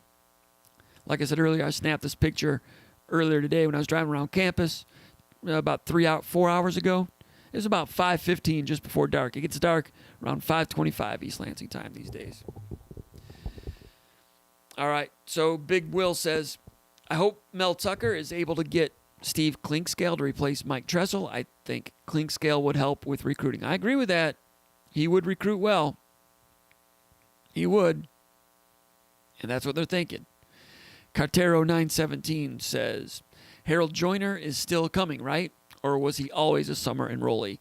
I asked Corey Robinson that a few minutes ago just before we went on the air. And yes, Harold Joyner always was going to be a summer enrollee. Chris Trinum.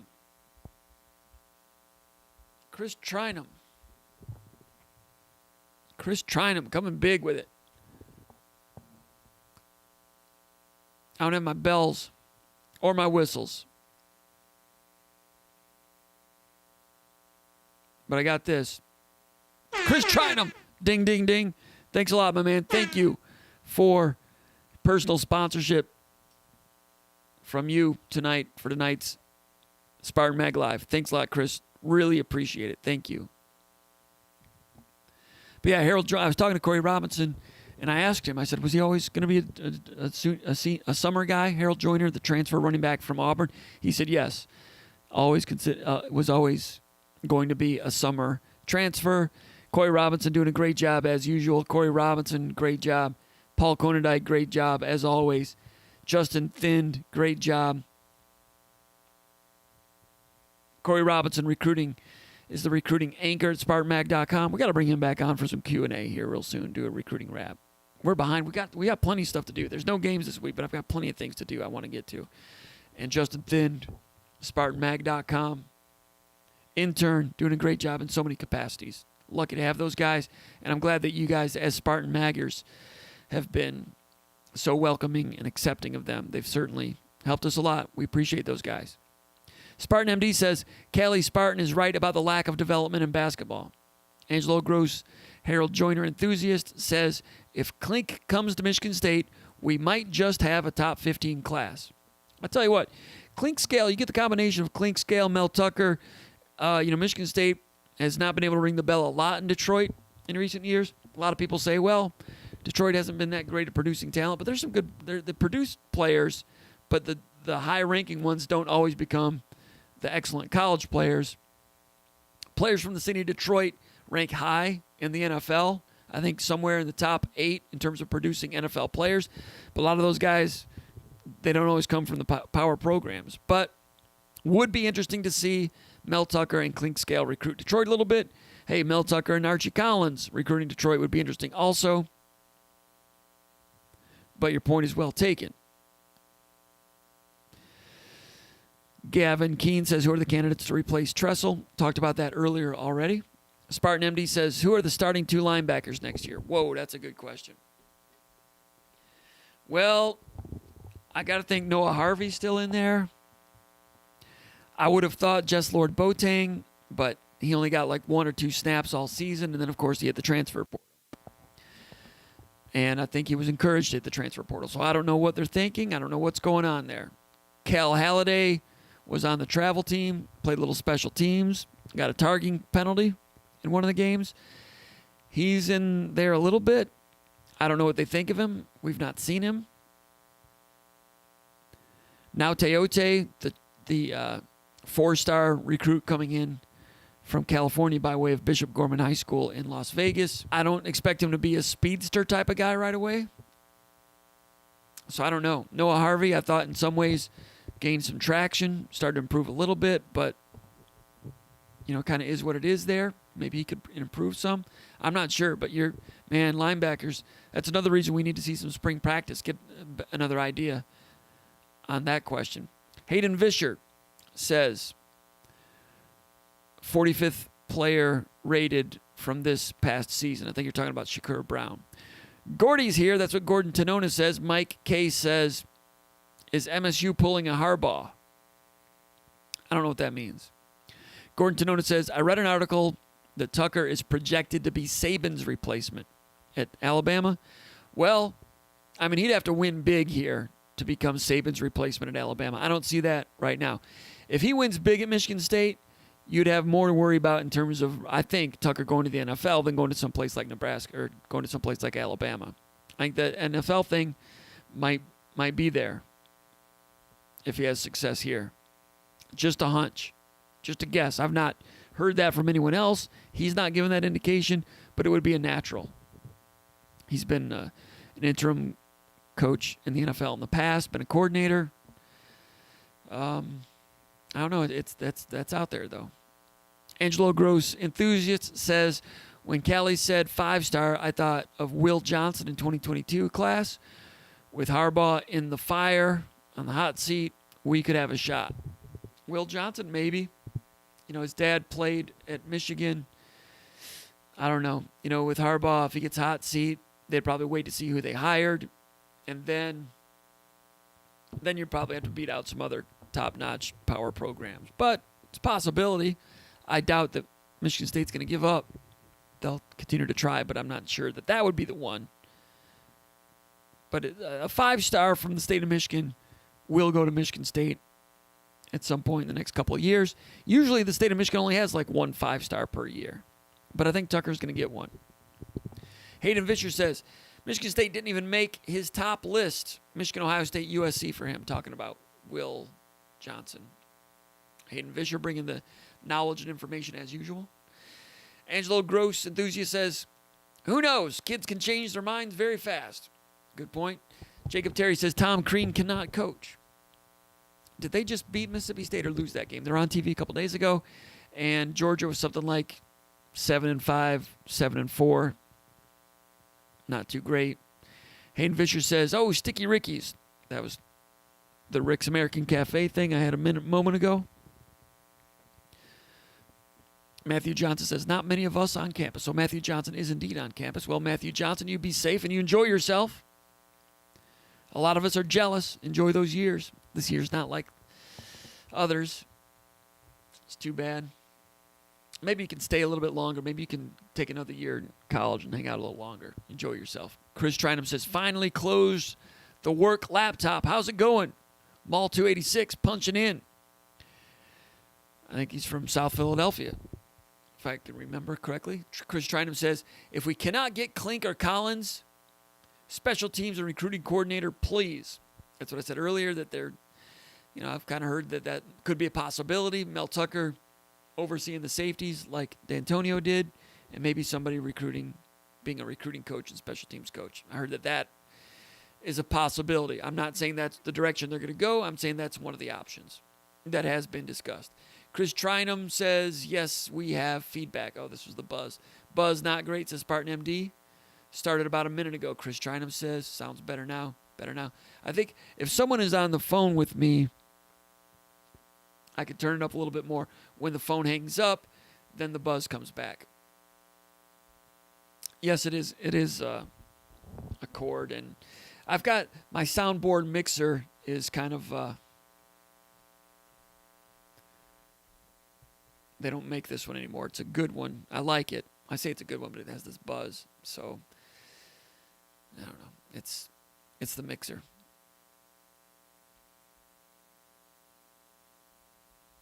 Turn up the volume on the PC should help. I'm doing that right now. We'll see if that helps or not. It's not a PC, it's a laptop. But Derek Wells, Spiegel, providing some, let's see, I think that might have. Let me see. Let me turn it back down. Appreciate you guys hanging out with me. And the patience that you guys have. Looks like the levels are about the same whether I'm like this or if I turn up. Well, it moves. Let me move it over here. Hold on a second. I'm doing tests as I do this. Test. Let me check the levels. If I go like this, does it move up? No. So I appreciate the hint, Derek Wells, but I've noticed that the levels do not change if I turn up the volume on my PC. Maybe there's another controller in there somewhere. Anyway, Derek Wells Spiegel says there's a great tight end that wants to go to Michigan State right here. He's local. They need to go get them. Well, tell me who that is. I'm not sure who that is. Chris Trinum says, with tight ends, Lewerke also did not really look at tight ends in his progressions. Chris Trinum says, Hoyer, Cook, and Cousins all looked to the tight end as a safety valve. You make a good point. There are different quarterbacks that are more inclined to find the tight end than others. And I can't remember what the situation was. It might have been the Lewerke year when Lewerke came in. When was it Tyler O'Connor was struggling a little bit? I can't remember if that was the situation or not, but there was one time when a second-string quarterback came in, and it might have been because of injury or whatever, but when the second-string quarterback came in, all of a sudden the tight end started catching more passes. That does happen. Cartero 917 says, MSU was in on Mitchell Evans, I believe. Cartero 917, you would know. Thank you. Mitchell Evans, the kid from Ohio, I think, that went to Notre Dame. Hayden Fisher says, unfortunately, there's really no tight ends in the portal with any game experience. Well, that's the other thing. There's not many teams that run. There are fewer tight ends in captivity these days. There's fewer people that use a tight end, especially traditional tight ends. So there's fewer of those, so there's going to be fewer in the portal. But it sounds like Hayden has looked in the portal. And Hayden Fisher, I give you credit for that because I've not actually looked at that position. So I've been saying for months that I've been surprised that Michigan State's not done more in the portal at the tight end position. Obviously, they didn't see anyone that they liked, but like you're pointing out, there's not a lot of big numbers there either. Chris Trinum says, tight end portal market has been brutal. Chris Trinum says, the best talents have been Gilbert from LSU and Conyers from Oklahoma. Again, I give you guys credit for looking at that. I've not looked at it. I definitely take your word for it. Thanks for doing that research for me. Spartan MD says, I think marketing-wise, Imani Bates is better going exposure in the States rather than China, even with their exponentially larger population. Good point. My point is that if he goes to China now or Australia, he can begin that shoe contract this summer as opposed to going to college if name, image, and likeness is not passed and having to wait until the following April.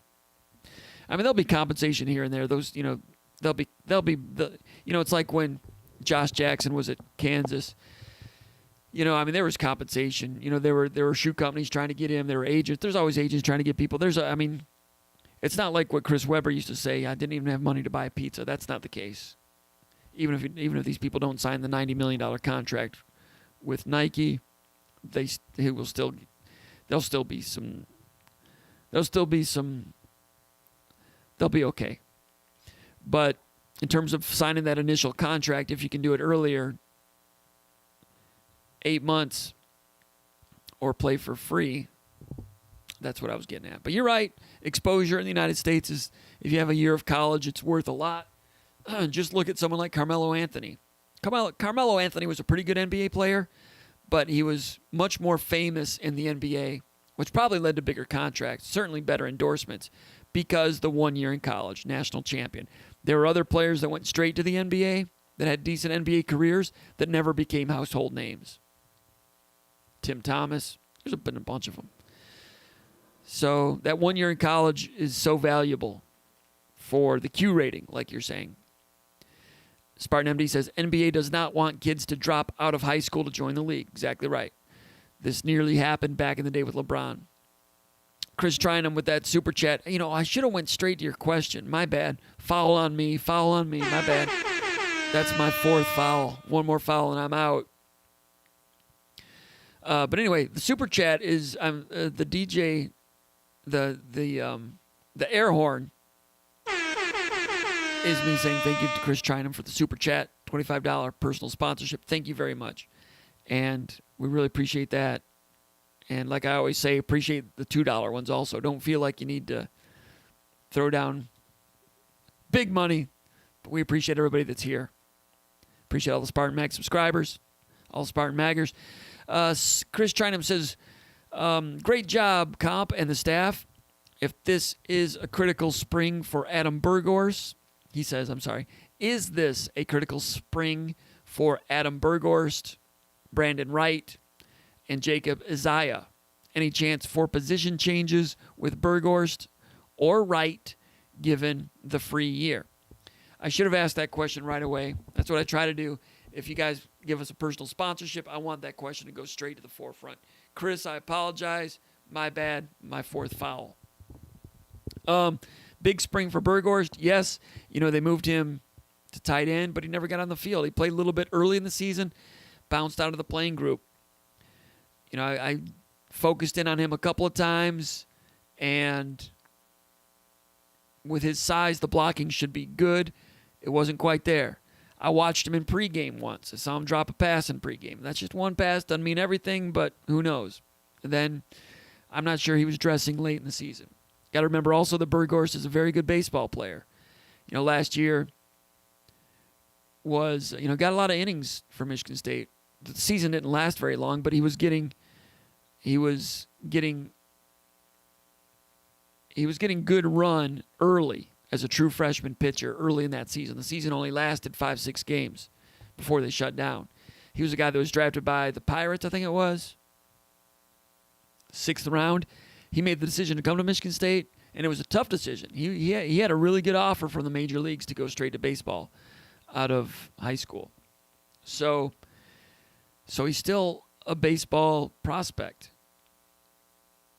He'll be playing baseball for Michigan State this spring, I'm sure. Mark D'Antonio, I'm not sure, but Mark D'Antonio recruited him with that being the idea. I've not really heard whether... Well, I guess that was the case last spring, too, because Mel Tucker had already been hired when Burghorst was starting up with baseball. So I'm assuming that's still getting the blessing from the coaches, but the coaches are thinning things out. Is he encouraged to go ahead and go baseball?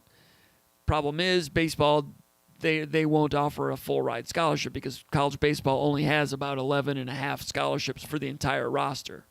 There's not many baseball scholarships available. That's one of the unknown things about college athletics. They divide up scholarships 20%, 20%, 10%, 25%. So if he walked away from football, it would cost him a lot of money unless he can get that in other grants and so forth. What do you want to... So, yeah, it's a big spring for him. I'll be curious to see whether he's on the football field. I assume he will be. But as he gets more acclimated to the tight end position, is he lifting a lot of weights? And if he lifts a lot of weights, does he lose velocity on the fastball? Fair questions. I don't know the answers. Yes, interesting spring. Yes, important spring. What for Burghorst? What direction is it going? I'm not sure. And I thought he showed some things at defensive end. Maybe they need him in defensive end. Maybe they give that a shot this spring. They need defensive ends. They need tight ends too. That's why he moved from defensive end to tight end. All right. Important spring for Brandon Wright. Yes. and we've talked about this a little bit. Brandon Wright had some pretty good film on defense when he was in high school. Got a little bit of run at running back last year, a tiny bit this year, and then by the end of the year, he had really fallen out of the playing group. Meanwhile, there's a shortage of linebackers. Everybody can see that. With his size, and he's got running back speed, some physicality, might he get a shot at linebacker this year? Might they tell him, hey, you stay at running back, you're fourth or fifth string. If you want to get on the field, go try linebacker. We've seen guys change positions and do okay at linebacker in the past. Was it Tyquan Hammett came in as a fullback, moved to linebacker? No, he went the other way. I think he came in at linebacker, moved to fullback. I always point out Ryan Allison moved from wide receiver to linebacker one year when they needed linebackers. I think Brandon Wright's got a chance to be a good linebacker. I've not heard from anyone that that'll be the case, but it would seem to be, I would have to think they'd have to consider it on the war room at some point a little bit. He's not gone to the portal, obviously. And Elijah Collins is still in there running back. Somebody asked earlier in the mailbag to predict the running back rotation, and I flat out left Elijah Collins out. I didn't do that on purpose. I never would have thought that Connor Hayward would have surpassed Elijah Collins in the playing group. So it's a hard thing to read. I still like Jordan Simmons, and I like Kenneth Walker coming in from Wake Forest. Maybe, if Elijah Collins made some progress late in the year, had a couple of runs against Northwestern that looked a little bit more like the old Elijah Collins. I would be inclined to put Elijah Collins third ahead of Connor Hayward, but Connor Hayward just spent a whole season ahead of him, so that might be foolish on my part to make that kind of prediction. But Elijah Collins is also a guy that had good film on defense in high school. He's already rushed for over 900 yards as a freshman. Could you ask him to go try linebacker? Would he be open to that? I don't know. Somebody who's gained 900 yards in the past might be like, no, I'm going to the portal. But he didn't go to the portal. So, yes, big spring for him as well. Jacob Isaiah got on the field a little bit at guard this year in one of the blowout situations. And I watched him, didn't really have an opinion one way or another, but bigger year for those other guys because I'm not really sure what their future is. As far as guards go, Isaiah needs to continue to progress. You figure Jarvis is still there. Carrick is still there. J.D. Duplain is still there. Isaiah is like the fourth guard. So he needs, I don't know if he's going to be leapfrogging any of those guys anytime soon. So he could just hang around, bide his time, continue to work, continue to progress. And maybe, after Jarvis graduates after this year, maybe Isaiah can mature into a role there. So he needs to just keep working. I'm not sure it's as critical for him as it is for those other players. Spartan MD says, nice pick. Leave on message board for wallpaper. I'm not sure which picture you're talking about. We've had a few of them here today. We've had the Ricks with a block.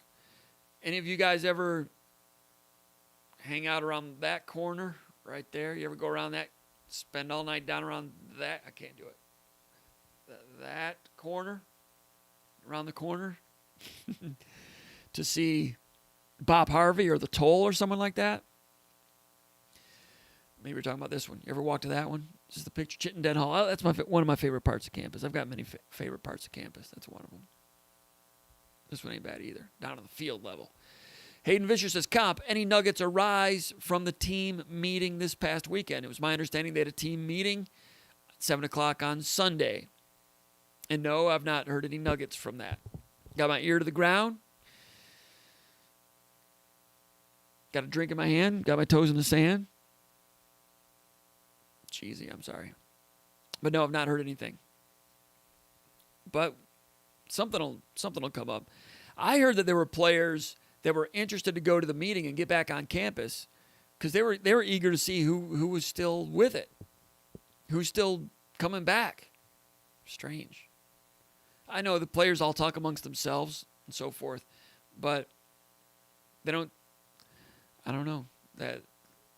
They may not know what everybody is doing. So, but I do hear that the players are confident. They feel like that they've Yeah, I mean, they can see Ohio State's at a different level, and you never want your players to think another team's definitely better than you, but we can all see Ohio State's is awesome.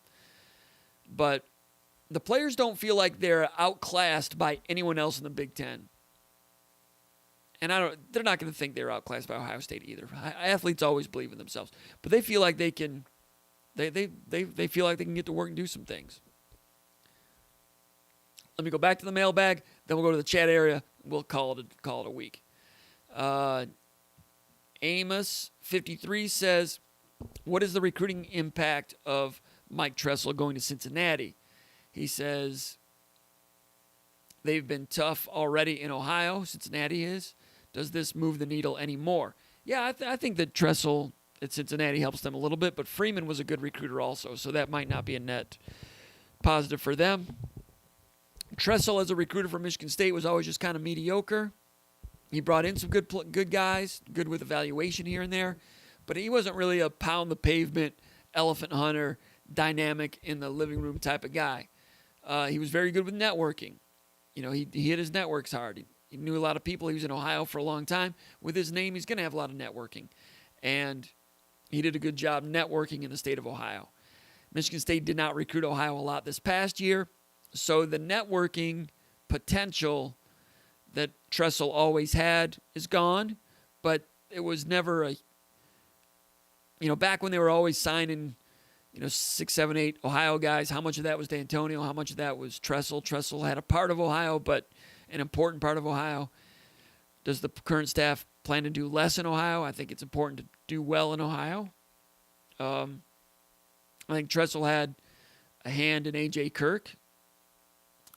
His uncle, of course, coached Mike Doss at Ohio State. Mel Tucker coached Mike Doss at Ohio State. But Tressel, there's potential for Michigan State to take it up a notch in terms of recruiting in that slot on the staff, in terms of attracting more stars, more guys that are going to help your ranking. Whether or not that helps you actually put together a better product on the field remains to be seen. Tressel was not out there hunting and slaying elephants on the recruiting trail, but the guys he signed, he had some guys that turned out to be pretty decent players for some pretty decent defenses. So if that's the end result, yeah, Tressel set the bar decently high. But like I said, not a guy that's going to be out there elephant hunting. I think Michigan State is going to be more involved with elephant hunting, trying to. And I'm not sure he was ever going to be a guy that was a dynamic recruiter the way Mel Tucker is demanding. So I'm not saying there were any problems at all. I'm just talking about matches and mixes. So we'll see what happens there. I think that's it. Got a couple questions left over from last week. MSU Pat in Atlanta says, how do you think the transfer portal this winter will compare to the activity expected in the spring after depth charts become more clear after spring practice and games conclude? Transfer portal, I think it won't be busier because there's not as many slots. I think they needed to fill up those slots because it's like musical chairs. Players don't want to be caught without a chair to sit on and a slot to move into. So Michigan State only had so much slot availability. I'll have to double check that with some people, but I'm expecting, I wouldn't be shocked if there's 1 or 2 more coming in. I wouldn't expect 5 more coming in, but I don't know for sure. Matt in Grand Rapids says, which position group do you think will be Michigan State's best for football next year? Position group. Wow. I thought wide receivers would be pretty good coming into this year, and they were pretty good. Hurts a little bit to lose Trayvon Morgan, in my opinion. I thought he would have been good in the red zone. I heard that he wasn't necessarily great as a separation guy down the field, but in the red zone, he could have been a monster. But it's got to be wide receiver, right? You're going to have Ricky White coming back to good health. Trey Mosley was okay. I'd have to say wide receiver. Jaden Reed turned out to be pretty good. Quarterback position will be better one way or another. So wide receiver is probably best. Bonus question from Matt in Grand Rapids. He says, which Zeke the Wonder Dog is the greatest Wonder Dog of all time?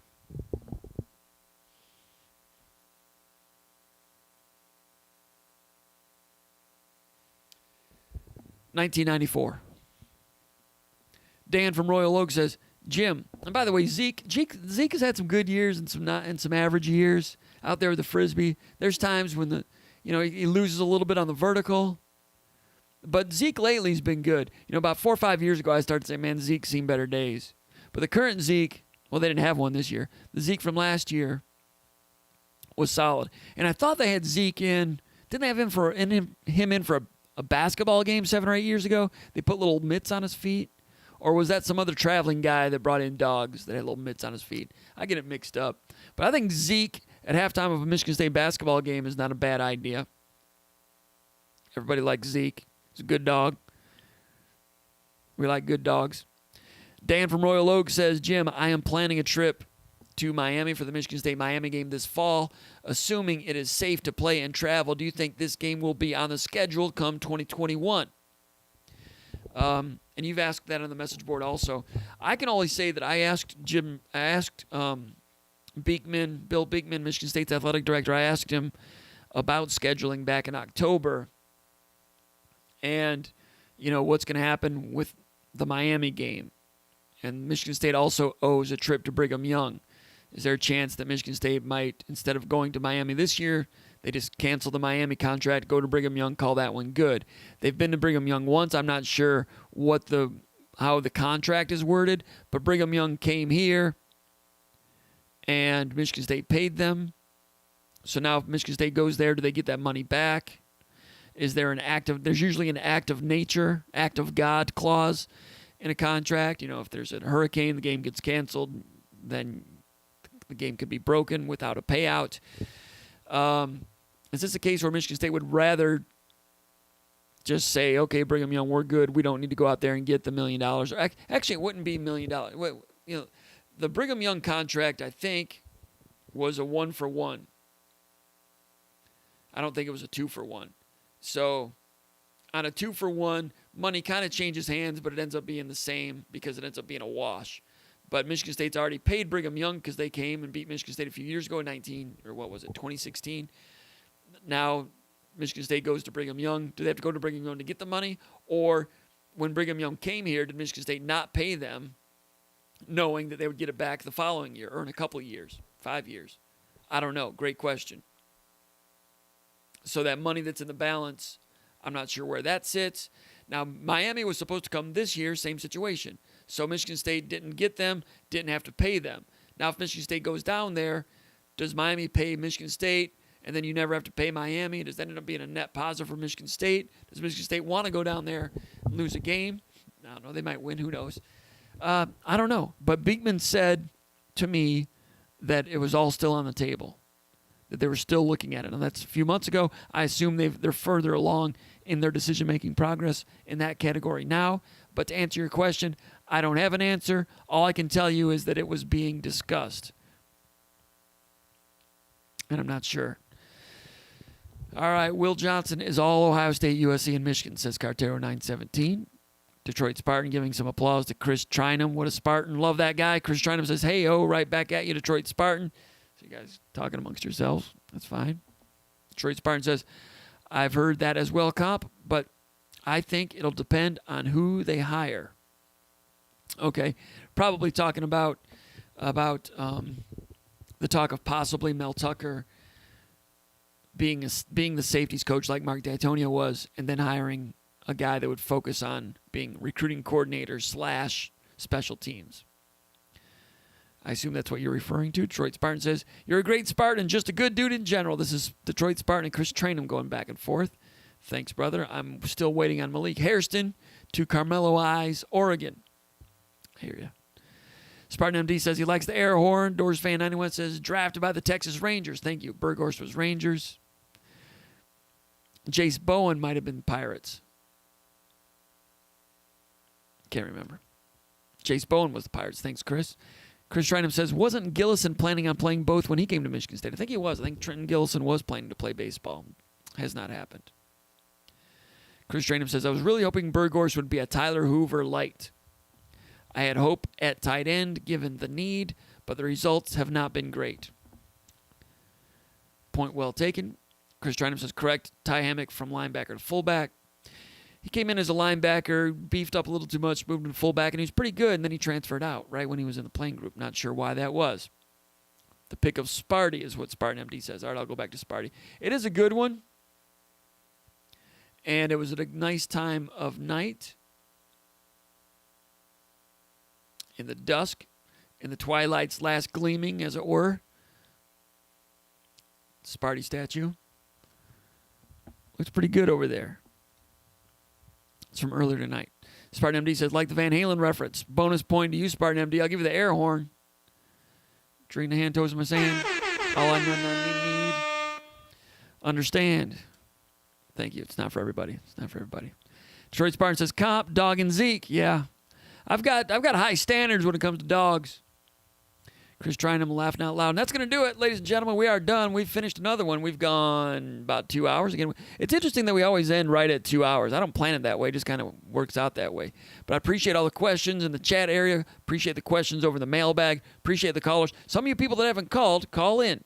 Next time, get involved. We'll have a little conversation. It'll be fun. Anyway, appreciate everybody. Hope everybody's doing good. Hope you're safe. Hope you're good. Help everybody to help everybody. Help everybody help everybody. Let's have a good time. We'll see you next week. I don't think we'll do another one this week, but it's a possibility. Keep your eye on the Underground Bunker at SpartanMag.com. Maybe we'll have another one on Thursday. We'll have to wait and see. In the meantime, thanks to everybody for playing along. We have some lovely parting gifts for you. We'll see you next time. Thanks for coming in and being a part of Spartan Mag Live. In the meantime, find us over at SpartanMag.com. So my name is Jim Comparoni, saying once again, publisher SpartanMag.com. Thanks for being here. We'll see you next time. Thanks for joining us here. We'll see you next time. Spartan Mag Live from East Lansing, Michigan, SpartanMag.com.